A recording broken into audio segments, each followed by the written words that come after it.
शाम जिनकी नए झगड़ों में फसादों में कटी, रात बस खुदकुशी करने के इरादों में कटी, ऐसे कमबख्तों को मरने से बचा लूं तो हंसूं। भारत में रहना है तो भारत से प्यार करो, नहीं इस भारत से मुख मोड़ जाइए। जिस मुल्क के रिवाज रीति नीति हो पसंद, उस मुल्क से ही नेज नाता जोड़ जाइए। एक राजा ने मांग भरी फिर मेरा मस्तक फोड़ दिया, एक राजा ने मांग भरी फिर मेरा मस्तक फोड़ दिया। 5 साल वाला गठबंधन 10 महीने में तोड़ दिया। सुलझा विवाद श्री राम जन्मभूमि वाला, बन रहा मंदिर है जय सिया राम की। नाच नर नारी झूम धरती को चूम चूम, देवगण बोले जय जय अयोध्या धाम की। तुमने गोकुल की गोपियों से अगर क्या बात है। प्रेम का व्याकरण पढ़ा, फर्क नहीं होता है राजा और भिखारी में, दोनों की सांसें काटी हैं समय की तेज कटारी ने। भारत के नौजवानों भारती पुकारती है, भेदभाव छोड़कर साथ साथ आइए। राहों पे लगी है फिर भारती की लाज, आज सिंहनाद कर सोए राष्ट्र को जगाइए। दोस्तों नमस्कार, मैं डॉक्टर प्रवीण शुक्ल आपको प्रणाम करता हूं। सतमौला कवियों की चौपाल में आपका हार्दिक स्वागत करता हूं। हर पल मस्ती और रंगीन विद सतमौला नमकीन, इससे बेटर है नथिंग। सतमौला नमकीन डिफरेंट टेस्ट है बेमिसाल, पनीर भुजिया भी कमाल, इसके टेस्ट के सब शौकीन। हाँ सतमौला नमकीन, सतमौला स्वीट्स एंड नमकीन, इससे बेटर है नथिंग। हाँ सतमौला नमकीन। नमस्कार, सतमौला कवियों की चौपाल में आप सभी दर्शकों का हार्दिक स्वागत है। सतमौला कवियों की चौपाल में आज हमारा परम सौभाग्य है कि आज हमारे बीच में देश ही नहीं, अंतर्राष्ट्रीय स्तर के ही नहीं, बल्कि वास्तव में जिनको हम अंतर्राष्ट्रीय ख्यातिनाम हम जिनको बोल सकते हैं, हमारे बीच में उपस्थित हैं। बहुत ही देश के धुरंधर हास्य विनोदी जो जिनका स्वभाव ही है, और इसलिए हास्य कवि नहीं मैं इनको बोलना चाहता हूँ कि 2 विदूषक बहुत अपने समय में रहे। एक तो दक्षिण में तेनाली रामा को जब हम देखते हैं तो हमें कहीं ना कहीं अनिल अग्रवंशी जी की छवि नजर आती है। जोरदार तालियों के साथ हम अनिल अग्रवंशी जी का हम स्वागत करें। दूसरे हमारे बीच में उपस्थित हैं, आप होते हैं ICCR विदेश मंत्रालय से प्रकाशित पत्रिका गगनांचल के प्रधान संपादक आशीष कंदवे जी। अभी आप सांस्कृतिक केंद्र म्यांमार के आप निदेशक के रूप में आपकी नियुक्ति हुई है म्यांमार में, और जिस प्रकार से आपने ICCR की पत्रिका का आपने सुसंचालन किया, आप वहाँ पर सांस्कृतिक निदेशक के रूप में आप वहाँ पर देश की ख्याति आप और फहराएंगे। आशीष कंदवे जी का हार्दिक स्वागत है। तीसरे हमारे बीच में जो बहुत ही प्रतिष्ठित व्यक्तित्व हमारे बीच में उपस्थित है, उसका नाम होता है श्री हंसराज रल्हन। श्री हंसराज रल्हन कंपनी चंदा कैसेट्स और मैना कैसेट्स के आप चेयरमैन हैं, और संभवतः नहीं सुनिश्चित तौर पे मैं कह सकता हूं कि टी सीरीज सरीखी कंपनियों में शुमार जिनका नाम होता है वो चंदा कैसेट्स का नाम होता है, सोनाटेक का होता है। और आपने कितने ही, चाहे वो सपना चौधरी हो, चाहे वो हरियाणा के लोकगीत हों, लोक कलाकार हों, और ऐसे लोगों को आपने मंच प्रदान किया, हजारों लोगों को आपने प्रतिष्ठा तक पहुंचाया है। और हमारे बीच में चौथी जो काव्य जगत की जो प्रतिष्ठित एक विभूति है, उनका नाम होता है श्री दिनेश वत्स। दिनेश वत्स बहुत बड़े अच्छे हास्य कवि हैं, और हास्य कवि के साथ साथ वह कादम्बनी पत्रिका से भी जुड़े हैं, हिंदुस्तान समाचार से भी जुड़े हुए हैं। हमारे बीच में उपस्थित हैं देश के सुप्रसिद्ध हस्ताक्षर हास्य व्यंग्य के कवि श्री अनिल अग्रवंशी जी। अनिल अग्रवंशी जी बहुत ही छोटी छोटी बातों को छोटे छोटे ऐसे बिंदु होते हैं, जैसे कि कमीज पे लगा हुआ कोई एक हल्का सा भी दाग होता है, उसको भी उनकी नज़र जाती है और उसका निवारण कितनी सफाई से कर देते हैं। ड्राई क्लीनर वाला भी परेशान हो जाता है कि ये हमारा व्यवसाय बंद करके मानेगा। इसी प्रकार जो हमारे बीच में मॉरल एजुकेशन वाले हैं वो भी हैरान और परेशान हो जाते हैं कि अनिल अग्रवंशी यदि रहा तो हमारी जो क्लास है वो भी बंद हो जाएगी। ऐसे में हास्य कवि को मैं आमंत्रित करना चाहता हूं, जहाँ जोरदार तालियों के साथ हम स्वागत करें अनिल अग्रवंशी। बोलूं? नमस्कार, सतमोला कवियों की चौपाल में आप सभी को मेरा प्यार भरा नमस्कार। प्रवीण भाई बहुत अच्छा संचालन कर रहे हैं और लगातार कार्यक्रमों में, पिछले कार्यक्रम में आपने देखा कि एक हास्य व्यंग की कविता बच्चों की शिक्षा के ऊपर मैंने मंच पर प्रस्तुत की थी। दोस्तों, हास्य व्यंग का कवि या कोई भी रस का कवि होता है, हम लोग कह देते हैं ये हास्य रस का कवि है, ये वीर रस का कवि है, ये श्रृंगार का कवि है, ये संवेदनाओं का कवि है, लेकिन सच्चाई ये है कि हर कवि के भीतर सब रस विराजमान रहते हैं। ना केवल कवि के भीतर, आप श्रोताओं के बीच में भी, आपके भीतर भी सब रस विराजमान है। तभी तो आप अप्रिशिएट करते हैं, तभी तो आप तालियां बजाते हैं, क्योंकि आपके मन की बात कही जाती है। आज देश में दहेज का एक जो कुरीति चल रही है, मैं बड़ा आहत रहता हूं इससे। हमारे देश में पता नहीं कब से क्या कुरीतियां चल रही हैं, कभी प्रथा प्रथा आई, कभी सती प्रथा आई, कभी दहेज प्रथा आई, और अभी बच्चों को गर्भ में मार देते हैं। तो बिटिया के लिए मैं 4 पंक्तियां बोलना चाहता हूं, उसके बाद एक व्यंग्य की कविता पढ़ता हूं। 4 पंक्तियां पढ़ता हूं कि बच्चों को गर्भ में मार देते हैं साहब, ये महापाप है, तो इसे बेटा बना पालो तो ये इतिहास छू लेगी, इसे बेटा बना पालो तो इतिहास छू लेगी, करो विश्वास बेटी पर तो ये विश्वास छू लेगी, कभी जीवन में बेटी को नजरअंदाज मत करना, जरा से पंख खोलोगे तो ये आकाश छू लेगी, जरा से पंख खोलोगे। हम बच्चियों का जीवन कहां ले गए साहब?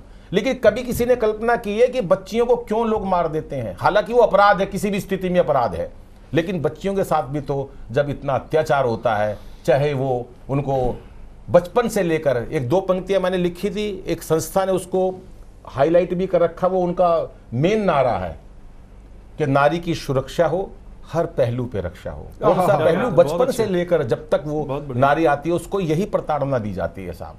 लेकिन दहेज की जो प्रथा है, जो दहेज की प्रथा है, वो हमारे समाज में ऐसी बढ़ गई है। एक व्यंग्य की रचना पढ़ता हूं और आप व्यंग्य देखना, इसके अंदर पिछली रचना हास्य की थी, इसमें व्यंग्य ज्यादा है कि रिश्ता तय होते ही लड़के के पिता ने लड़की के पिता से कहा, रिश्ता तय होते ही लड़के के पिता ने लड़की के पिता से कहा कि भाई साहब आप किसी बात से मत घबराइए, शादी का बजट जैसे चाहिए बनाइए। भाई साहब आप किसी बात से मत घबराइए, शादी का बजट जैसे चाहिए बनाइए। आपको तो पता है, आपको तो पता है भाई साहब, हमें कुछ नहीं चाहिए। आप देखो बात कहां से शुरू होती है। रिश्ता तय होते ही लड़के के पिता ने लड़की के पिता से कहा, भाई साहब आप किसी बात से मत घबराइए, शादी का बजट जैसे चाहिए बनाइए। आपको तो पता है भाई साहब, हमें कुछ नहीं चाहिए। हाँ, बारातियों की संख्या जरूर 1000 के आसपास होगी, बारातियों की संख्या जरूर 1000 के आसपास होगी। जेंट्री एकदम हाई क्लास और खास होगी। जिन लोगों से हमारे संपर्क है बहुत ऊंचा समाज है, जिन लोगों से हमारे संपर्क है भाई साहब बहुत ऊंचा समाज है। हमारे यहाँ मिलने का बहुत रिवाज है, हमारे यहाँ मिलने का बहुत रिवाज है। इसलिए टीके की थाली में शगुन की राशि हमारी हैसियत अनुसार रखवाइए, टीके की थाली में शगुन की राशि हमारी हैसियत अनुसार रखवाइए। आपको तो पता भाई साहब, हमें कुछ नहीं चाहिए। वाह वाह, आपको तो पता है हमें कुछ नहीं चाहिए। हमने तो जब अपनी बेटी ब्याही थी अच्छी खासी रकम लगाई थी, हमने तो जब अपनी बेटी ब्याही थी अच्छी खासी रकम लगाई थी। डायमंड के 4 सेट चढ़ाए थे, हनीमून तक के टिकट हमने बुक करवाए थे। लड़के को खुली छूट थी, चाहे किसी कंट्री में भी घूमने जाइए। अब आपको बार बार क्या कहूं, आपको तो पता है हमें कुछ आपको तो पता है हमें कुछ नहीं चाहिए। और हाँ, शादी के दिन शहर का नामी कैटरर्स बुक करवा देना, शादी के दिन शहर का नामी कैटरर्स बुक करवा देना। बुक करवाने से पहले एक बार हमको जरूर दिखवा देना, बुक करवाने से पहले एक बार हमको जरूर दिखवा देना, क्योंकि आजकल शादी के बेहतरीन तरीके होते हैं, आजकल जयमाल के एक से एक बेहतरीन तरीके होते हैं। बिना ऑर्केस्ट्रा के बड़े बड़े पंडाल फीके रहते हैं, बिना ऑर्केस्ट्रा के बड़े बड़े पंडाल फीके रहते हैं। फेरों से लेकर विदा तक सारा इंतजाम करवा देना, शादी में हर प्रकार का व्यंजन रखवा देना।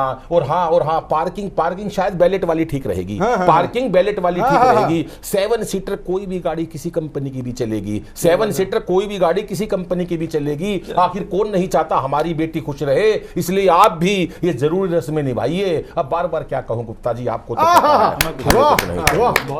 आपको तो पता है हमें कुछ नहीं चाहिए। और हाँ, वैसे खानदानी लोग तो जितना कहते हैं उससे अधिक लगा देते हैं। खानदानी लोग जितना कहते हैं उससे अधिक लगा देते हैं। कुछ तो इतने भले होते हैं बेचारे, बाद में एफडी तक करवा देते हैं। कुछ तो इतने भले होते हैं बाद में, आखिर रिश्तेदार ही तो रिश्तेदार का सहारा है। आखिर रिश्तेदार ही तो रिश्तेदार का सहारा है। जो आज तुम्हारा है वो कल हमारा है। जो आज तुम्हारा है वो कल हमारा है। इसलिए दिल पर किसी प्रकार का बोझ मत लाइए। अब बार बार क्या कहूं, आपको तो पता है हमें कुछ नहीं हमें कुछ नहीं चाहिए। लेकिन अनायास ही लड़की का पिता बोल उठा, अनायास ही लड़की का पिता बोल उठा, यूं अपनेपन की बातें करके हमें और हमारा दिल और मत दुखाइए। यूं अपनेपन की बातें करके हमें हमारा दिल और मत दुखाइए। हमें अच्छी तरह पता चल चुका भाई साहब कि आपको कुछ नहीं चाहिए। हमें अच्छी तरह पता चल चुका भाई साहब कि आपको कुछ नहीं चाहिए। लेकिन एक बेटी का बाप हमेशा यही चाहता है, चाहे उसकी जीवन भर की कमाई खप जाए, पर कोई दहेज का लोभी पैसों के लिए उसकी बिटिया को ना सताए। क्योंकि जन्म से लेके मृत्यु तक नारी को दुत्कारते हैं लोग। अरे इसीलिए तो बेटियों को गर्भ में मारते हैं लोग, इसीलिए तो बेटियों को गर्भ में मार लेते हैं। आइए दोस्तों, धरती पर जन्म लेने वाली हर बिटिया को खूब पढ़ाएं, खूब आगे बढ़ाएं, ताकि कोई दहेज का लोभी सब कुछ मांग कर भी ये ना कह सके कि आपको तो पता है भाई साहब। आइए दोस्तों, बेटियों को बचाइए, बेटी को पढ़ाइए, ताकि कोई दहेज का लोभी सब कुछ मांग कर ये ना कह सके कि आपको तो पता है हमें कुछ नहीं चाहिए। तो ये थे अनिल अग्रवंशी जी। और अनिल अग्रवंशी जी ने जो ये, मैं हर बात को मेरा अपना एक पूरे प्रमाण के साथ मैं बात कहता हूँ और अधिकार के साथ बात कहता हूँ कि आज मंचों पे जो हास्य है उससे अलग एक स्थान रखते हैं अनिल अग्रवंशी जी। हास्य कवि और हास्य व्यंग के साथ साथ जिस प्रकार से आप अपनी इतना गंभीर विषय को एक हास्य के रूप से जितना परिलक्षित किया, हास्य के साथ साथ कहीं ना कहीं एक दिल में एक कसक भी उठ रही होगी, बेटी होने की मजबूरी। और बेटी कौन नहीं अपने घर में बेटी चाहता, लेकिन कुछ ऐसी अवस्थाएं होती हैं, चाहे वो दहेज के नाम पे हो, चाहे वो एसिड अटैक के नाम पे हो, चाहे वो अलग तरह के समाज विरोधी काम के मामले में हो, जो हमारे बेटियां आज हमारे समाज में सुरक्षित नहीं हैं। यदि आज हमारी बेटियां सुरक्षित नहीं हैं तो इसके लिए कहीं ना कहीं समाज के साथ साथ हमें खुद भी आईना देखना चाहिए कि हम अपनी बेटियों को किस प्रकार से हम संस्कारित कर रहे हैं। और समाज का भी जो दायित्व है, ये मैं केवल उपदेश देने की बात नहीं कर रहा हूँ, और इसमें कहीं ना कहीं कवि पक्ष जो आ जाता है वो प्रस्तुत किया अनिल अग्रवंशी जी ने। जोरदार तालियों के साथ हम अनिल अग्रवंशी जी का स्वागत। और अब मैं अनिल अग्रवंशी जी के साथ के बाद जिनको मैं प्रस्तुत करने जा रहा हूँ वह होते हैं देश के लब्ध प्रतिष्ठित साहित्यकार और कवि गगनांचल के प्रधान संपादक श्री आशीष कंदवे जी। आप नवनियुक्त, आप म्यांमार में आप सांस्कृतिक निदेशक के रूप में आपकी नियुक्ति हुई है और बहुत ही आप लब्ध प्रतिष्ठित कवि भी हैं। तो मैं आपको सादर आमंत्रित करता हूं श्री आशीष कंदवे जी को। जोरदार ताली के साथ। नमस्कार, मैं आशीष कंदवे सतमोला कवियों के चौपाल में आप सब दर्शकों का हार्दिक अभिनंदन करता हूं और अभिनंदन करता हूं देश के शीर्षस्थ व्यंग रचनाकार, करुणा के रचनाकार भाई अनिल अग्रवंशी जी का। मैं स्वागत करता हूं सोनोटेक के निदेशक और संगीत की अजरस धारा को निरंतर प्रवाहित रखने वाले अपने व्यवसाय के माध्यम से, अपने सामाजिक कृत्यों के माध्यम से भाई हंसराज जी, देश के सुप्रसिद्ध कवि दिनेश वत्स जी, और इस पूरे कार्यक्रम के संयोजक एक निष्ठा के साथ अंगद की तरह पांव जमा करके इस कार्य को वर्षों से संपन्न करने वाले भाई प्रवीण आर्या जी। क्या बात बोल। प्रवीण जी, मन करता है कुछ गजलें सुना। स्वागत बिल्कुल। उसमें आपका समय भी बच जाएगा और तरन्नुम में मैं पढ़ भी नहीं पाऊंगा। तहत में ही कुछ गजलें आपको सुनाता हूँ। कि देखिए कैसे मिजाज बदल गए हैं समाज के लोगों के, मित्रों के। एक शेर के माध्यम से देखिए कि चुपके चुपके ही वार करता है, चुपके ही वार करता है, चुपके चुपके ही वार करता है, वक्त कब किससे प्यार करता है। बहुत अच्छा। चुपके चुपके ही वार करता है, वक्त कब किससे प्यार करता है। और जिनको हासिल नहीं हुआ कुछ वो, जिनको हासिल नहीं हुआ कुछ वो, हर घड़ी जीत हार करता है। हर घड़ी जीत हार करता है, चुपके चुपके ही वार करता है, वक्त कब किससे प्यार करता है। क्या कहने। एक शेर बतौर खास भाई प्रवीण जी को दे रहा हूं इस गजल के माध्यम से कि मेरे कातिल ने मुझे दिखा करके, मेरे कातिल ने मुझे दिखा करके, मेरे कातिल मुझे दिखा करके, मेरे कातिल मुझे दिखा करके अपने खंजर में धार करता है। मेरा कातिल मुझे दिखा करके अपने खंजर में धार करता है, चुपके चुपके ही वार करता है, वक्त कब किससे प्यार करता है। और इसी गज़ल का एक शेर देखिए कि हुस्न पर जब नशा चढ़ा होता, हुस्न पर जब नशा चढ़ा होता, चुपके चुपके श्रृंगार करता है। क्या बात है, हुस्न पर जब नशा चढ़ा होता, चुपके चुपके श्रृंगार करता है। और छोड़ देते हैं उनके जब आंसू, छोड़ देते हैं उनके जब आंसू, गम के दरिया को पार करता है, गम के दरिया को पार करता है, चुपके चुपके ही वार करता है, वक्त कब किससे प्यार करता है। क्या कहने। वाह वाह, बहुत बहुत धन्यवाद अनिल जी। और इसी कड़ी में एक और गज़ल, इस गज़ल के कुछ शेर देखिए कि ये नहीं हम आना जाना छोड़ दें, ये नहीं कि हम आना जाना छोड़, ये नहीं कि हम आना जाना छोड़ दें, अपने गुलशन का ठिकाना छोड़ दें। क्या बात है। ये नहीं हम आना जाना छोड़ दें, अपने गुलशन का ठिकाना छोड़ दें। और पत्थरों के इस नगर में दोस्तों, पत्थरों के इस नगर में दोस्तों, आईने के पास जाना छोड़ दें। ये नहीं हम आना जाना छोड़ दें, अपने गुलशन का ठिकाना छोड़ दें। और पत्थरों के इस नगर में दोस्तों, आईने के पास जाना छोड़ दें।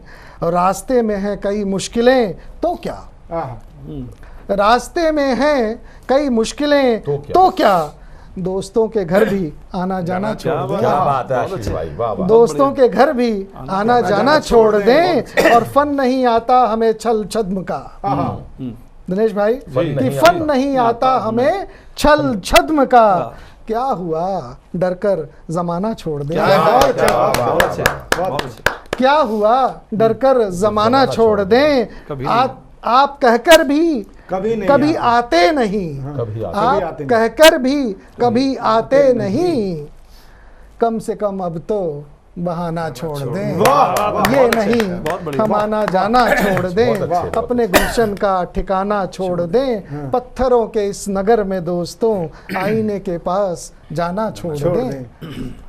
और ये गजल के कुछ शेर देखिए कि जीत लिखूं या हार लिखूं, जीत लिखूं या हार लिखूं, किस हिस्से में प्यार लिखूं। क्या बात है। जीत लिखूं या हार लिखूं, किस हिस्से में प्यार लिखूं। और जख्म मिले हैं तुमसे जो, जख्म मिले हैं तुमसे जो, क्या उनको उपहार लिखूं। जख्म मिले हैं तुमसे जो, क्या उनको उपहार लिखूं। और हाथ में मेरे, हाथ में कोरा कागज है, हाथ में कोरा कागज है, इस पर क्या सरकार लिखूं। हाथ में कोरा कागज है, इस पे क्या सरकार लिखूं। और सिमटा है जो खुद में ही, प्रवीण भाई, कि सिमटा है जो खुद में ही, कुछ उसका उपचार लिखूं। क्या बात है। सिमटा है जो खुद में ही, कुछ उसका उपचार लिखूं। एक पल की है, एक पल ही बस देखूं मैं, एक पल ही बस देखूं मैं, तो सपना साकार लिखूं। जीत लिखूं या हार लिखूं, किस हिस्से में प्यार लिखूं। और जख्म मिले हैं तुमसे जो, क्या उसको उपचार लिखूं। बहुत बहुत धन्यवाद। ये थे आशीष कंदवे जी, सांस्कृतिक निदेशक म्यांमार से हमारे बीच में पधारे हैं। आशीष कंदवे जी, गगनांचल के आप संपादक भी रहे हैं। और अब मैं जिनको आमंत्रित करना चाहता हूँ, सबसे बड़ी बात यह है कि जिन हम अपने आशीर्वाद प्रदान करने वाले व्यक्तियों को बुलाते हैं, कई बार सोचते हैं कि जो आशीर्वाद प्रदान करने वाले व्यक्ति केवल आशीर्वाद दे करके चला जाएगा, लेकिन ये हम ऐसे व्यक्ति को बुलाते हैं जिसका इस कार्यक्रम से सरोकार है, साहित्य से जिनका सरोकार है, जो एक ध्वजा फहराने जा रहे हैं म्यांमार में। सांस्कृतिक भारत का जो एक सांस्कृतिक गौरव की ध्वजा फहराने के लिए आपका जो चयन हुआ है म्यांमार में, मैं आपको सतमोला कवियों की चौपाल की ओर से बहुत बहुत आपको अभिनंदन करता हूं। आप यशस्वी हो। और इसी शुभकामना के साथ मैं एक बहुत ही देश के लब्ध प्रतिष्ठित अपने हास्य व्यंग्य के कवि, अपने मित्र दिनेश वत्स जी को मैं आमंत्रित करना चाहता हूं। जरा जोरदार ताली के साथ हम दिनेश वत्स जी का हम स्वागत करें। दिनेश वत्स जी। सतमोला कवियों की चौपाल में सभी दर्शकों को मेरा नमस्कार। एक रचना देता हूं, लीक से हट करके एक रचना है, हास्य व्यंग्य की रचना है, दिल्ली के थानों के ऊपर। दिल्ली के थानों के ऊपर ये जो रचना है वो बिल्कुल एकदम अलग तरह की रचना है और वो मैं आपके समक्ष प्रस्तुत करता हूं कि थाने जनसेवक की टोली है, देखिए जनाब पीकर भंग के थाने ने दूसरे की कैसे पोल खोली है। वाह वाह। जब चढ़ गई ज्यादा भंग होकर दबंग, शेखी मारने लगा पहाड़गंज, कमाई के मामले में हमसे पीछे है दरियागंज। सुनकर पहाड़गंज की भड़क, लाहौरी गेट भी हो गया कड़क, बोला जो भी आता है उसका बढ़ाता हूं वेट, अरे कश्मीरी गेट से कुछ ज्यादा ही बढ़ता हूं पेट।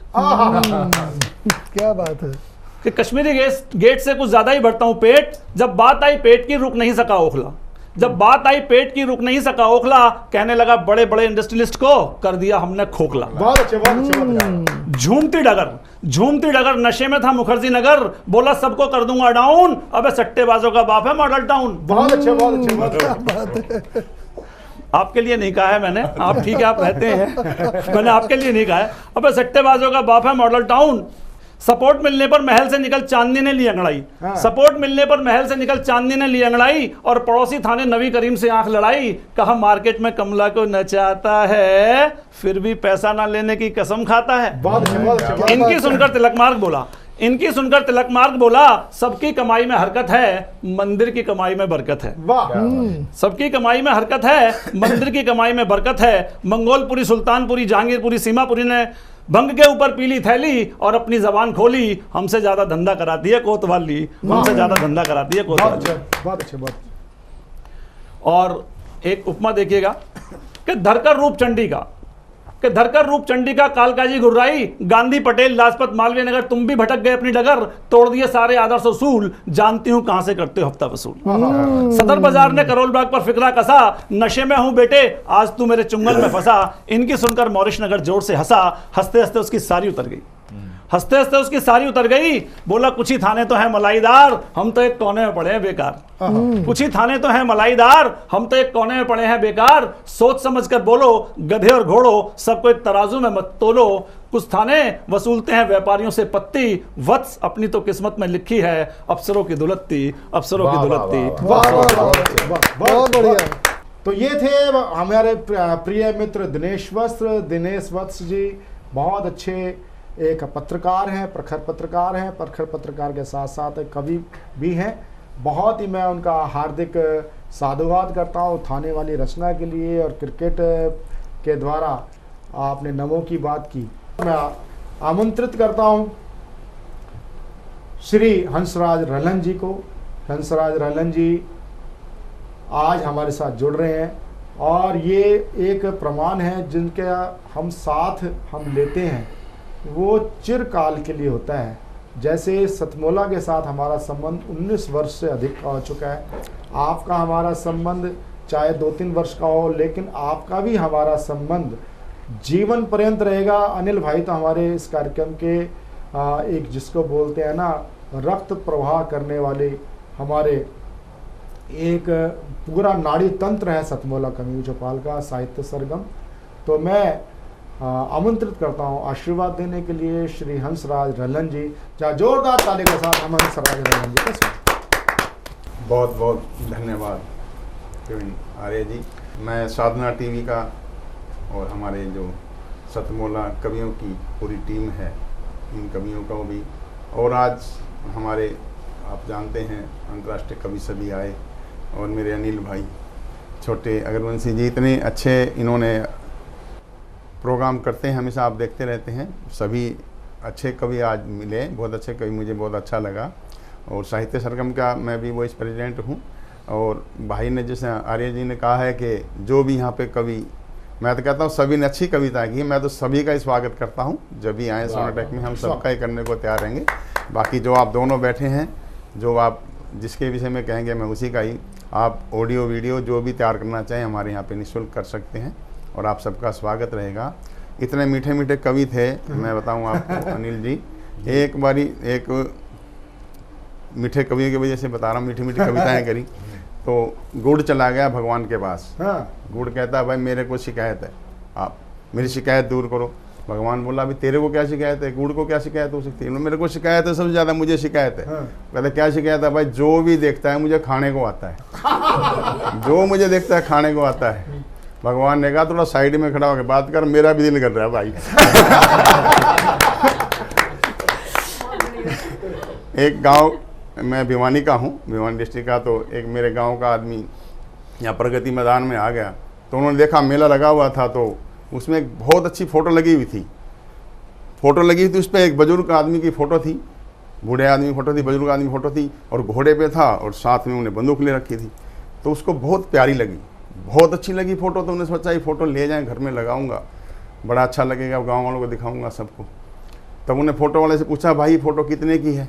उन्हें बताया जी फ़ोटो 5,000 रुपये की है।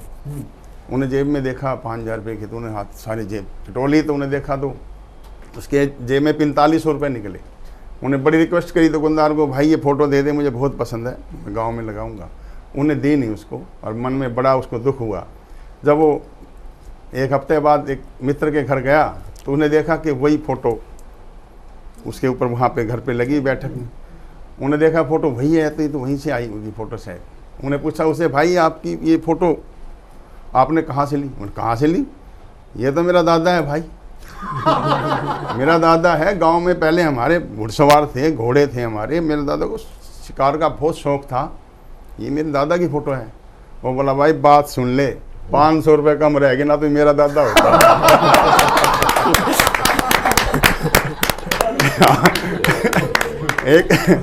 एक शराबी सुना दूं? और अनिल जी ये तो आपके हैं, आप वाला सुनाऊं? सब स्वतंत्र आप।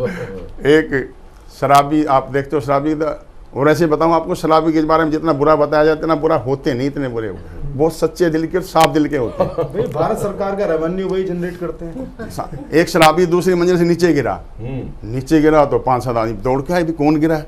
आके पूछने भाई क्या हुआ क्या हुआ? शराबी से पूछे भाई क्या हुआ? बोला भाई पता नहीं, मैं तो अभी अभी आया हूँ। एक शराबी की और बात बताऊँ कि शराबी एक गली में बैठा बैठा सिर पकड़ रहा, और खून आ रहा है उसके, बहुत तेजी से खून आ रहा, सब खून आ रहे, तो उसको देख रहे सब, भाग के आया, भाई भाई क्या हुआ तेरे को, कैसे क्या लगी भाई, कैसे हो गया? बोला भाई ये खंबा दिख रहा है आपको? बोला हाँ। बोला भाई मेरे को नहीं दिखा। तो ऐसे हमारे, आप जानते हैं ये कविताएं जो हैं, आप लोग कवि जो आप बनाते हैं या हमें हंसाते हैं, मैं तो आपकी चौपाल में आज इसलिए आया था, आप लोगों को सुनने बड़ा आनंद आया। और सच में ही कवि है हमारे जो हैं, वो जीवन को शिक्षा भी देते हैं, और हमारे जीवन को कैसे टेंशन से दूर रखें। हमारे, मैं तो कहता हूँ हमारी डॉक्टर भी हो आप डॉक्टर वाला काम भी करते हैं, और हमें शिक्षा भी देते हैं, साहित्य को भी आप संभाल के रखते हैं, हमारी संस्कृति को भी संभाल के रखते हैं। इसी से भारतीयता है, जहाँ पे हमारी पुरानी कलाएं हैं उनको आप उजागर करते हैं, हमारे इतिहास है उन्हें आप उजागर करते हैं। हमें जो एक जज्बा पैदा होना चाहिए बच्चे में, बड़ों में, देशभक्ति का, वो भी आप पैदा करते हैं, और हमें हंसी खुशी भी देते हैं आप। तो मैं आप सब कवियों का, आप सबका तहे दिल से धन्यवाद करता हूँ, और धन्यवाद दर्शकों का भी धन्यवाद है। आप दर्शक हैं तो ये सब कवि हैं और हम हैं, और आपको साधना टीवी का भी बहुत बहुत धन्यवाद, और साहित्य सरगम, श्री साहित्य सरगम है जो, उनका भी धन्यवाद। और आप तो सतमोला, जिनका नाम ही सतमोला है, सतमोला कवियों के चौपाल। तभी तो 19 साल इन्होंने जो सफ़र तय किया है, ये बहुत बड़ी बात होती है। और आप 750 करीब आपने एपिसोड बनाए हैं और हज़ारों कवियों को आपने जो पुनर्जन्म दिया है, उन्हें मार्केट में उतारा है, उनको प्रसिद्धि दी है, उनको एक मंच दिया है। और मैं तो आप सबका पूरा ही, जितनी पूरी टीम है आपकी, सबका धन्यवाद करता हूँ। सोनटेक आपके लिए हमेशा धन्यवाद है। धन्यवाद। सतमोला कवियों की चौपाल में बड़ा ही हमारा परम सौभाग्य है, गीत और कविता, घनाक्षरी दोहों से जितना जिनका सरोकार रहता है, ऐसे हमारे कवि मित्र हमारे बीच में हैं। और देश के लब्ध प्रतिष्ठित गज़लकार, चर्चित गज़लकार, जिनको हम जानते हैं राम अवतार बैरवा जी के नाम से। राम अवतार बैरवा जी के मैं संस्थान का तो मैं कोई जिक्र करना नहीं चाहूँगा। मैं आपके साथ अधिकार पूर्वक कहना चाहता हूँ कि एक गज़ल का दखल और दे दीजिए कि हम उस माहौल में बैठे हैं जहाँ बड़े, उस मंच पे बैठना अपने आप में उपलब्धि है। श्वेता जी हैं, हंसराज जी हैं, अनिल जी हैं, आशीष जी हैं, ऐसे मंच पे बैठना अपने आप में बहुत बड़ी उपलब्धि है। तो मैं अदना सा छोटा सा कविता लिखने वाला एक, उस दिनेश जी सामने खड़े हैं, बैठे हैं। तो एक रचना जो बिल्कुल शास्त्रीय है, आप शायद मेरी उसका समर्थन करेंगे। स्वागत। कि शीत, सर्दी का मौसम है तो मैं पढ़ देता हूँ कि शीत राग की मधुबेला में जब सब पत्ते झड़ जाएंगे, कि शीत राग की मधुबेला में जब सब पत्ते झड़ जाएंगे, तलहट से कुछ नन्हे पौधे नम धूप पकड़ने आएंगे। कि शीत राग की मधुबेला में जब सब पत्ते झड़ जाएंगे, तलहट से कुछ नन्हे पौधे नम धूप पकड़ने आएंगे, और बीच सड़क पर बेबस अम्मा तारों से लिपट कर रोएगी। कि बीच सड़क पर बेबस अम्मा तारों से लिपट कर रोएगी, आधी रात जब भूखे बच्चे चांद को खाने जाएंगे। वाह वाह वाह। कि बीच सड़क पर बेबस अम्मा तारों से लिपट कर रोएगी, आधी रात जब भूखे बच्चे चांद को खाने जाएंगे, और तुम सावन को कसम दिला देना इस बार न बरसे सूरत पे। तुम सावन को कसम दिला देना इस बार न बरसे सूरत पे, हम किसी सूखे दरिया से थोड़ी प्यास मांगने जाएंगे। क्या बात है। तुम सावन को कसम दिला देना इस बार न बरसे सूरत पे, हम किसी सूखे दरिया से थोड़ी प्यास मांगने जाएंगे, तलट से कुछ नन्हे पौधे नम धूप पकड़ने आएंगे। बहुत अच्छे, बहुत अच्छे, बहुत अच्छे, बहुत अच्छे, बहुत अच्छे। ये थे राम अवतार बैरवा जी, चर्चित गीतकार, गजलकार। और सतमोला कवियों की चौपाल में मिलते हैं एक छोटे से कमर्शियल ब्रेक के बाद, एक देश से पधारे नए और प्रतिष्ठित गीतकारों के साथ मिलते हैं एक छोटे से कमर्शियल ब्रेक के बाद। जितना जी में आए खाओ, बस खाते ही खाते जाओ, डरने की क्या बात है जब सतमोला साथ है। टेस्ट है इसका सबसे निराला, हर दिल पर जादू कर डाला, स्वाद स्वाद में जमकर खाया, सतमोला ने खूब बचाया। खाने से डरता है क्या सतमोला।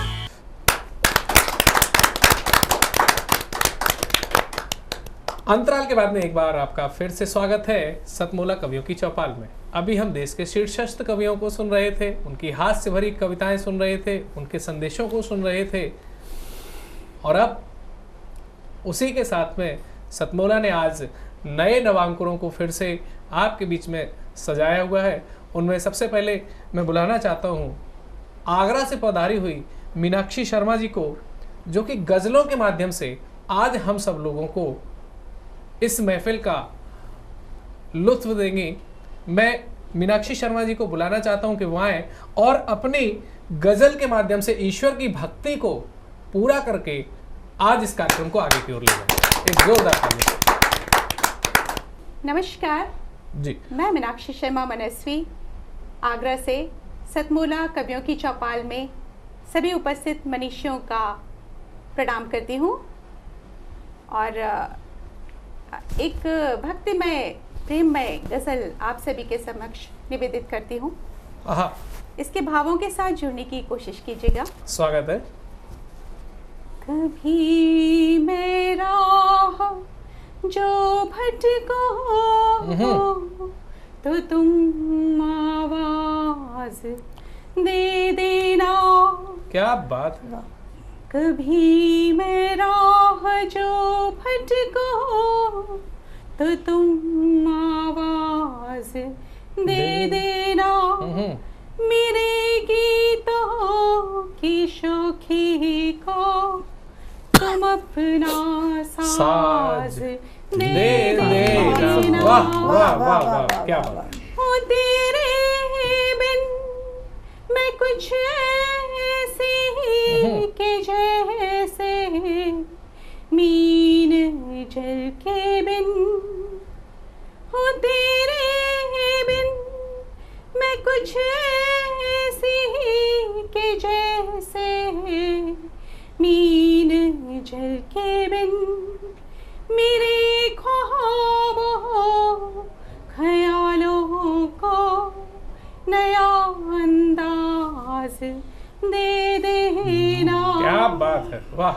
वाह। कभी जब आसमां में घिरते बादल भय से भटकाए, कभी दिल में जमी इस करते को फिर हम भी पिघलाए। क्या बात, वाह वाह वाह वाह। तूने कर हाथ मेरा हाथ में अपने मेरे प्रियवर, मेरे संग साथ होने का मुझे ये नाज दे देना। है छूने को बड़ा अंबर ये गहराई धरा के जो है छोटे दिल सदृश इसमें कि कुछ तो भार दे देना। बहुत भटके हैं राहों में न भरमाना अभी मुझको तेरा कण कण में परिचय आज ये सरताज दे। क्या बात, वाह वाह वाह। तेरा कण कण में परिचय आज ये सरताज दे देना। कुछ कहना चाहूँगी। समाज में फैलते वैमनस्य के भाव को देखते हुए आज ये बहुत ज़रूरी हो गया है कि हम सभी याद रखें कि कुछ भी होने से पहले हम मानव हैं और मानवीयता ही हमारा पहला धर्म है। तो चंद पंक्तियों के माध्यम से मैं आप सब तक पहुंचना चाहूँगी। गौर फरमाइएगा। जो जगह है बनानी हो दिलों में किसी के, जो जगह है बनानी हो दिलों में किसी के, तो छू कर कभी उसके दिल को तो आओ। जो जगह है बनानी हो दिलों में किसी के, तो छू कर कभी उसके दिल को तो आओ।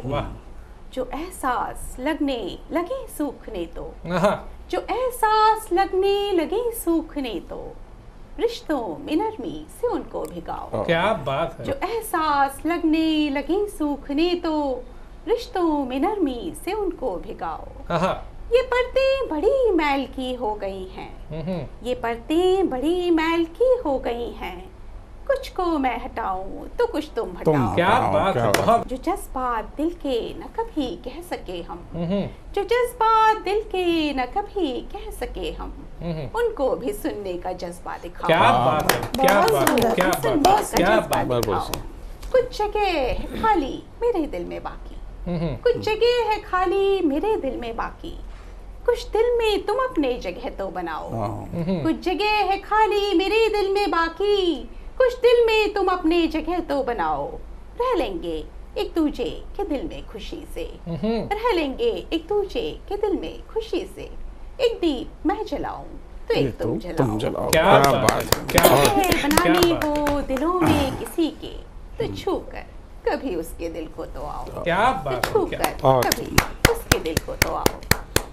बहुत ही शानदार। अपनी गजलों के माध्यम से एक संदेश पहुंचाया हुआ है, ईश्वर की भक्ति की हुई है, और उस ईश्वर की भक्ति को रस खान ने भी अपनी गजलों के माध्यम से किया हुआ है।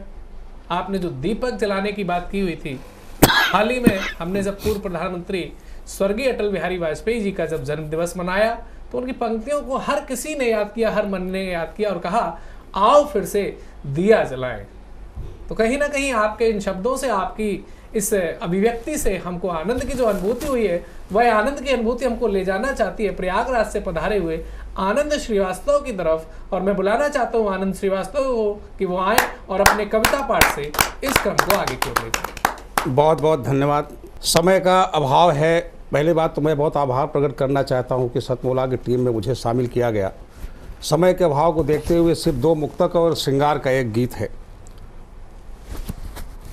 मुझको बचपन की कोई फिर से निशानी दे दे, मुझको बचपन की कोई फिर से निशानी दे दे, और माँ के आंचल के तले नींद सुहानी दे दे। क्या बात है।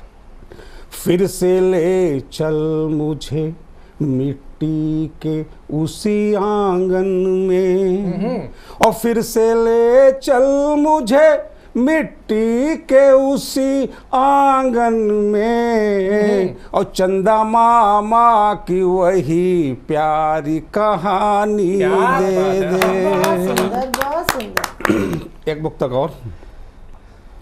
गीत में प्यार व मनुहार पर भी लिखता हूँ, गीत में प्यार व मनुहार पर भी लिखता हूँ, और यार की जुल्फ या रुखसार पर भी लिखता हूँ। और जब यहाँ रोज घोटालों की परत खुलती है, और गीत तब मुल्क के गद्दार पर भी लिखता हूँ। आइए साथियों, अब एक श्रृंगार का गीत है जो समय अंतर्गत ही है, समय एक सीमा के अंदर है। रात है, चांद है, सितारे हैं, हर तरफ प्यार के नजारे हैं। क्या बात है।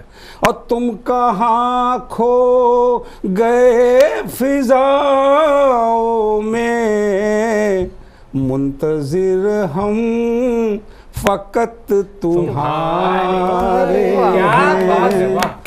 याद के फूल जब महकते हैं, याद के फूल जब महकते हैं, हम तेरे साथ साथ चलते हैं। अब कहाँ नूर है गुलिस्ता में, अब कहाँ नूर है गुलिस्ता में, अब कहाँ बाग में बहारे हैं। क्या बात है।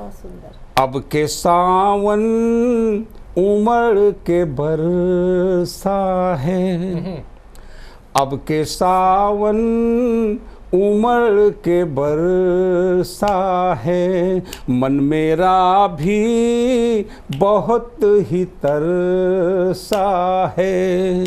फिर भी तुम उदास मत होना, फिर भी तुम उदास मत होना, हम तेरी याद के सहारे हैं। बहुत अच्छे।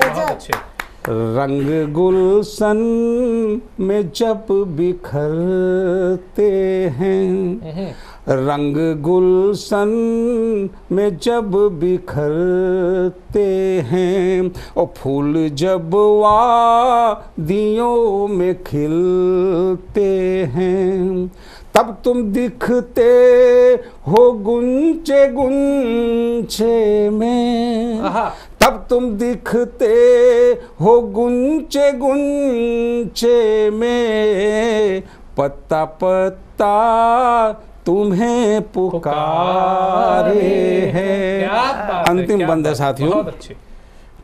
खो गए हम तुम्हारी राहों में, खो गए हम तुम्हारी राहों में, और दिल मेरा है तेरी पनाहों में।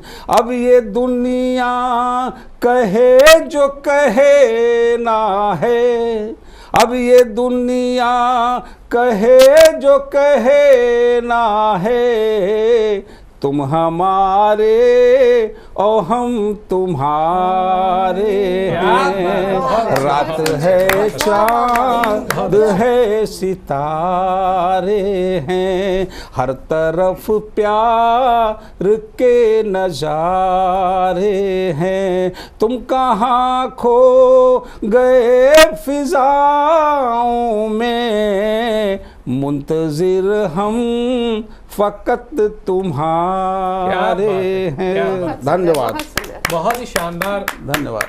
कविता जो आपने ये लाइन कही है, तुम हमारे हैं और हम तुम्हारे हैं, जी सीधा सीधा भावार्थ यही जाता है कि आपने बड़े आनंदमय चित्त होकर प्रयागराज संगम के तट पर बैठ करके अपनी प्रियतमा के लिए जो पंक्तियां लिखी हुई हैं, ये पंक्तियां आपके जीवन में सार्थक हो रही हैं और आपके चेहरे से जो मुस्कान झलक रही है, ये मुस्कान इस बात की गवाह है कि ये गीत गा गा करके आज आप अपने वैवाहिक जीवन को भी सफल बनाने में साबित हो गए।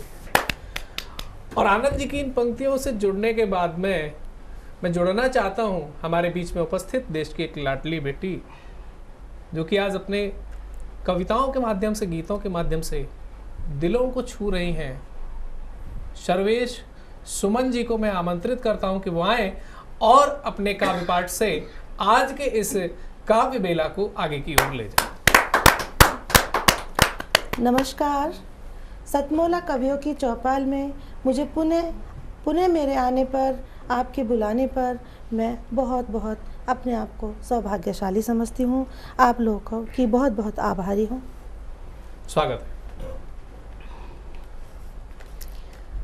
माँ वाणी को नमन करते हुए सर्वप्रथम 4 पंक्तियाँ माँ के चरणों में समर्पित करती हूँ। कैसे करूँ किसी का वर्णन, कैसे करूँ किसी का वर्णन, लिख कर अपने शब्दों में। कैसे करूँ किसी का वर्णन, लिख कर अपने शब्दों में। मेरे काशी और काबा है मेरी माँ के चरणों में। क्या बात है, बहुत अच्छे, बहुत अच्छे। मेरे काशी और काबा है मेरी माँ के चरणों में। कुछ पंक्तियाँ निवेदित करती हूँ। स्वागत। तुमसे ही साथ मेरा निभाया नहीं गया, क्या तुमसे ही साथ मेरा निभाया नहीं गया। बेकदर किया मगर अपनाया नहीं गया, तुमसे ही साथ मेरा निभाया नहीं गया। ढाता रहा उम्र भर क्यों सितम पे सितम, ढाता रहा उम्र भर क्यों सितम पे सितम। सीने से कभी अपने लगाया नहीं गया। क्या बात है, वाह क्या दर्द उकेरा है। सीने से कभी अपने लगाया नहीं गया। जो खुद ही चला गया छुड़ा के दामन, जो खुद ही चला गया छुड़ा के दामन। हमसे भी कभी उसको पुकारा नहीं गया। वाह वाह वाह। हमसे भी कभी उसको पुकारा नहीं गया। मुबारक हो उसको खुशियाँ सारे जहान की, मुबारक हो उसको खुशियाँ सारे जहान की, देकर जो हमें दुनिया के सारे ही गम गया। क्या बात, देकर हमें जो दुनिया के सारे ही गम गया। आता है ख्वाब में क्यों, आता है ख्वाब में क्यों, बचाव हिसाब क्या, जो कर्ज था मोहब्बत का चुकाया नहीं गया। क्या बात, जो कर्ज था मोहब्बत का चुकाया नहीं गया। क्या बात है। आपने जिन आसान शब्दों में अपने मन के दर्द को, और मैं समझ रहा हूं कि ये केवल आपके मन का दर्द नहीं है, बल्कि सामने टीवी स्क्रीन पर बैठे हुए देश के हर दर्शक के मन का ये दर्द है कि जो लोग साथ छोड़कर चले जाते हैं और दर्द देकर जाते हैं, तो उनके जाने से व्यथाएं तो आती हैं, और जब ऐसी व्यथाएं आती हैं तो मेरा कवि हृदय लिखता है कि हाँ माना मन व्यथित हुआ है और नहीं कभी पर थकित हुआ है। हाँ माना मन व्यथित हुआ है, नहीं कभी पर थकित हुआ है, और टूटे मन के परिणामों से हमसा ही जग चकित हुआ है, हमसा ही जग चकित हुआ है। जब जब टूटे मन ने प्रयास किए हैं तो हमने एक ऐसे परिणाम को दिया हुआ है कि जिस परिणाम से लोगों ने दांतों तले अंगुलियां दबा ली, और उसके लिए हमको प्रयास करना होता है सीमाओं को तोड़ करके, बंधनों को छोड़ करके। तो बात जो सीमा की निकल के आती है, अब हम चलते हैं कानपुर से पधारी हुई देश की लाडली बेटी सीमा वर्णिक जी के पास में, जो कि आज हम सब के बीच में अपने एक ऐसी रचना को लेकर आई है, जो रचना स्वर्गीय प्रधानमंत्री अटल बिहारी वाजपेयी जी को श्रद्धांजलि देते हुए उन्होंने रची हुई है। एक जोरदार तालियों से स्वागत करते हैं। नमस्कार, समृद्ध मंच को नमन करती हूँ। सतमोला कवियों की चौपाल में हम सब उपस्थित हैं, यह हमारे लिए गौरव का विषय है जी। और आज जो है अटल बिहारी वाजपेयी जी के अवतरण दिवस पर मैं अपनी अटल बिहारी जी के प्रति श्रद्धांजलि अर्पित करती हूँ। अटल बिहारी वाजपेयी जी केवल एक राजनेता ही नहीं, बल्कि एक महान व्यक्तित्व थे, एक प्रखर वक्ता थे जी। तो अब हम हमारे शब्द उनके प्रति प्रस्तुत हैं, सुनिएगा। जनमन नेता अटल बिहारी, अपनी धरती की वो शान। क्या बात है। प्रिय नायक वो जनमानस के, वो थे भारत का अभिमान। प्रिय नायक वो जनमानस के, वो थे भारत का अभिमान। क्या बात। पंडित कृष्ण बिहारी के सुत, माता कृष्णा की संतान। पंडित कृष्ण बिहारी के सुत, माता कृष्णा की संतान। साधारण कुल में जन्मे वो, देशभक्त उनकी पहचान। क्या बात। देशभक्त उनकी पहचान। पत्रकार कवि वक्ता अच्छे थे, जनसंघ अध्यक्ष आप। नेता वो 24 दलों के, सबसे रखते मेल मिलाप। क्या बात। नेता वो 24 दलों के, सबसे रखते मेल मिलाप। दीन दयाल कराए थे जो राजनीति के नव अभ्यास। कष्ट उठा आपातकाल में, झेला था फिर कारावास। क्या बात है। आजीवन अविवाहित रहकर जीवन किया देश के नाम। दलगत राजनीति से उठकर करे देश हित में सब काम। करे देश हित में सब काम। कार्य महान अटल का था जब किया पोखरन में विस्फोट। अमेरिका आश्चर्यचकित हो, रखता मन में भारी खोट। क्या बात है। उन्नत भारत के सपने से जोड़ दिया सड़कों से देश। स्वर्णिम योजना चतुर्भुज से आज विकसित हुआ परिवेश। क्या बात। आज विकसित हुआ परिवेश, कोंकण में रेल आरंभ कर किया देश का खूब विकास, कावेरी विवाद सुलझा कर करते अद्भुत अटल प्रयास, विश्व पटल पर हिंदी भाषण देकर लिखा नया इतिहास। संयुक्त राष्ट्र संघ में अटल बिहारी वाजपेयी हमारे विदेश मंत्री थे, उन्होंने सबसे पहले अपनी भाषा में हिंदी में भाषण दिया था जी। विश्व पटल पर हिंदी भाषण देकर लिखा नया इतिहास, भाषा को सम्मान दिलाया साहसिक था उनका प्रयास।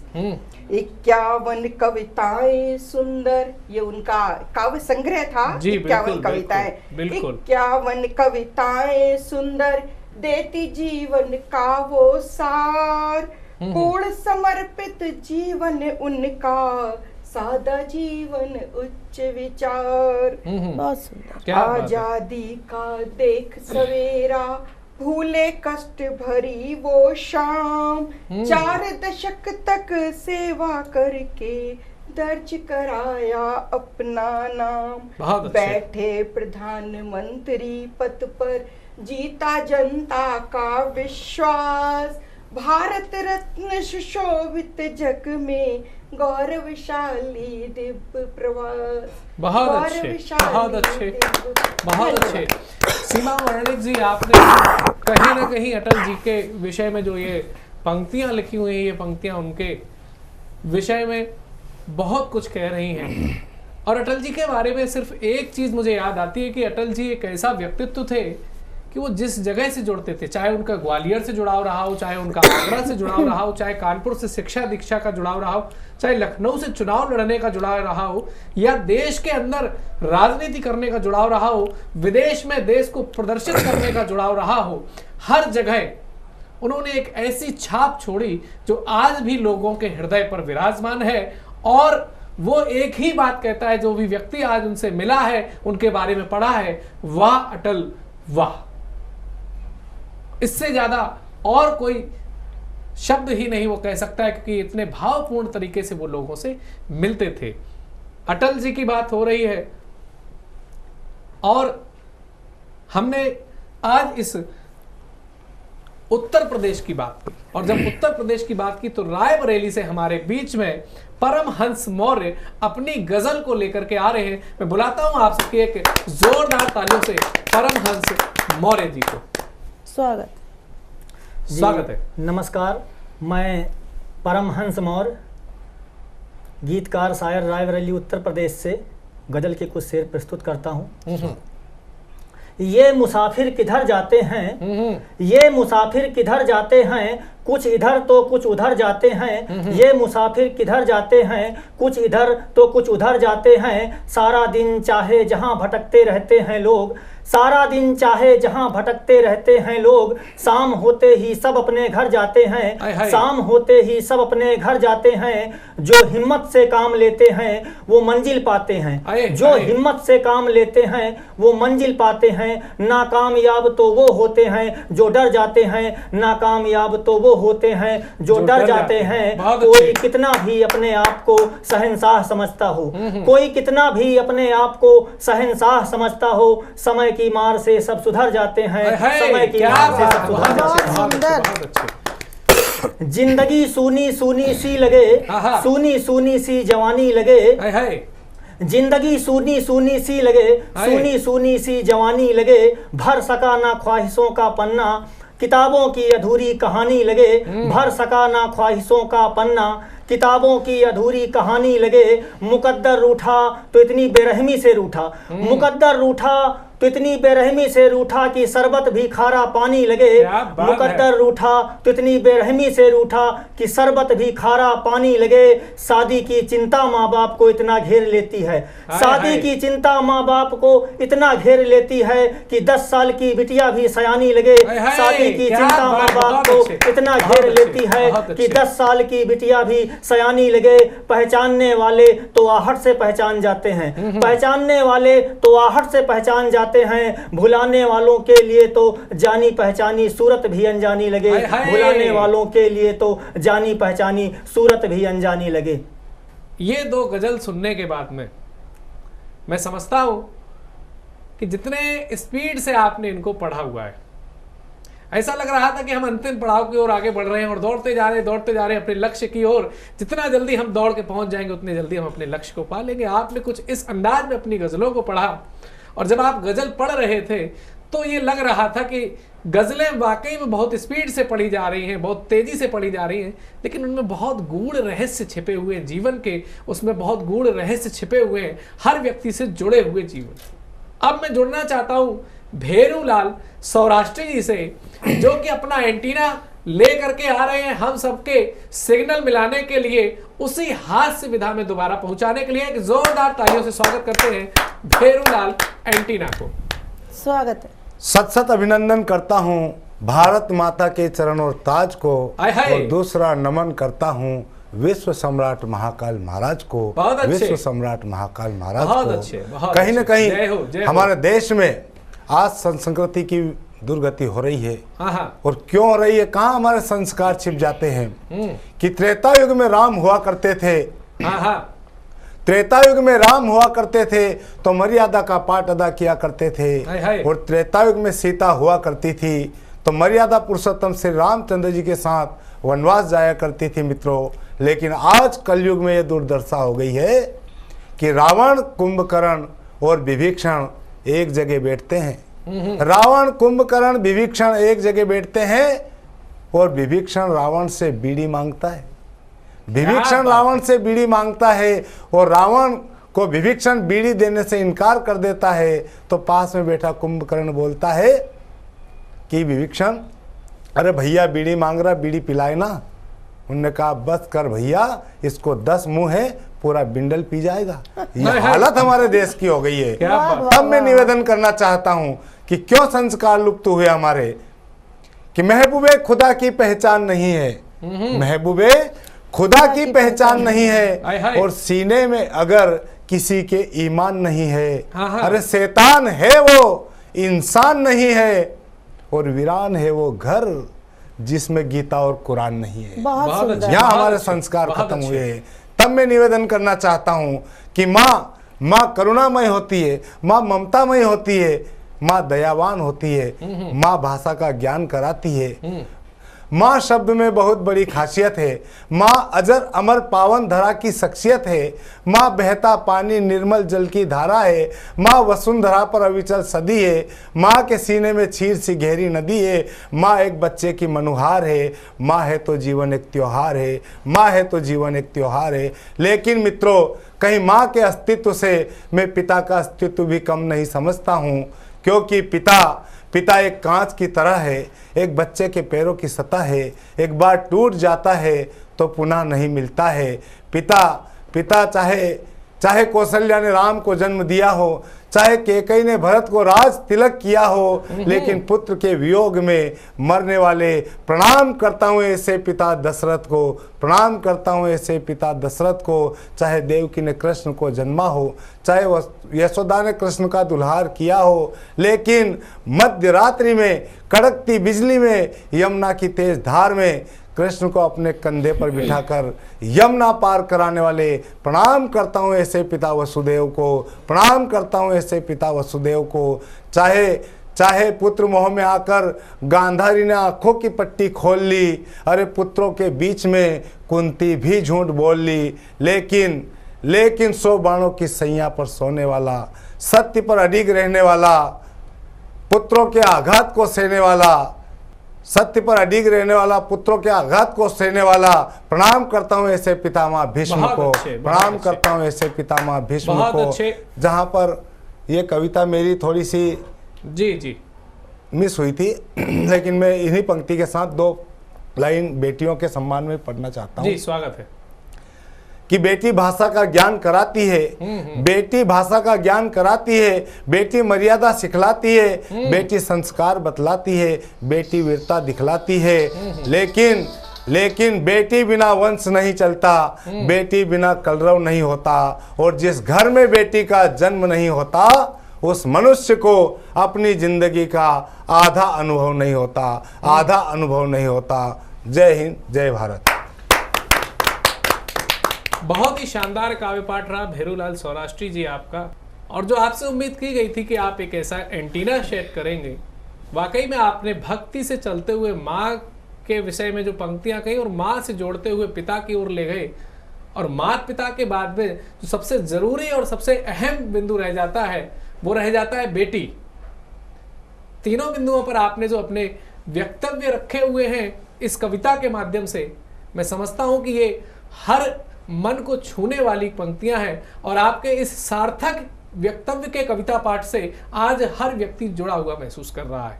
और सतमोला कवियों के चौपाल की हमेशा से यही कोशिश रहती है कि हर मन को छूने का हम काम करें, और आपको आज के इस एपिसोड ने कितना छू पाया ये बताने के लिए आप हमारे व्हाट्सएप नंबर 9711182183 पर अपनी टिप्पणियां जरूर भेजिएगा। और अगर आपके अंदर एक ऐसी प्रतिभा छिपी हुई है, आपकी कलम भी कुछ रचना करती है, और उस अपनी रचना को आप देश और विदेश तक ख्याति देना चाहते हैं, तो ये सतमोला कवियों की चौपाल, जी हाँ वही सतमोला कवियों की चौपाल जिसने आज हजारों कवियों को एक मंच प्रदान किया, एक अवसर प्रदान किया, आपका भी स्वागत करता है कि आप टीवी स्क्रीन पर नीचे दिए हुए नंबर 9711182183 पर कॉल करें और आप अपने को भी सिद्धहस्त कवियों की श्रेणी में आगे ले जाने के लिए अपना पहला कदम बढ़ाएं। बहुत बहुत धन्यवाद। जय हिंद।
हमारे बीच में अनिल मित्तल जी हैं, आप शुभकामना संदेश दें सतमोला कवि चौपाल। नमस्कार, मैं अनिल मित्तल, चेयरमैन सतमोला ग्रुप। सतमोला कवियों की चौपाल के सभी दर्शकों का बहुत बहुत स्वागत करता हूं। और आज बड़ा खुशी का मौका है कि आज सतमोला कवियों की चौपाल में आदरणीय महेंद्र सिंह बिट्टा जी आए हैं, उनका आशीर्वाद मिला हमारे को, तो बहुत सौभाग्य की बात है। आज और अगले महीने 15 अगस्त को हम लोग अपने 18 वर्ष पूरे कर रहे हैं सतमोला कवियों की चौपाल के। तो ये बहुत मतलब मेरे लिए तो एक विश्वास नहीं होता मेरे को कि जब मैं 18 साल पहले सतमोला में से जुड़ा कवियों की चौपाल से, तो ये सफ़र इतना लंबा जाएगा। लेकिन परवीन आर्य की मेहनत से और लगन से ये सब पॉसिबल हो पाया। और सतमोला परिवार बहुत जुड़ कर इसके साथ खुश है कि देश के नए नए कवियों को इस प्लेटफॉर्म पे मौका मिलता है। और मैं बिल्कुल भरोसा दिलाता हूँ कि ये प्रोग्राम जब तक मैं हूँ जब तक ये चलता रहेगा और बहुत जल्द सिल्वर जुबली भी पूरी करेगा। धन्यवाद। सीएम साहब, हमारे 30 विधायक अपोजिशन पार्टी में चले गए, अब आप सीएम नहीं रहे। सतमोला। तो अब नया सीएम कौन बन रहा है? Tell me. सतमोला खाओ, कुछ भी पचाओ।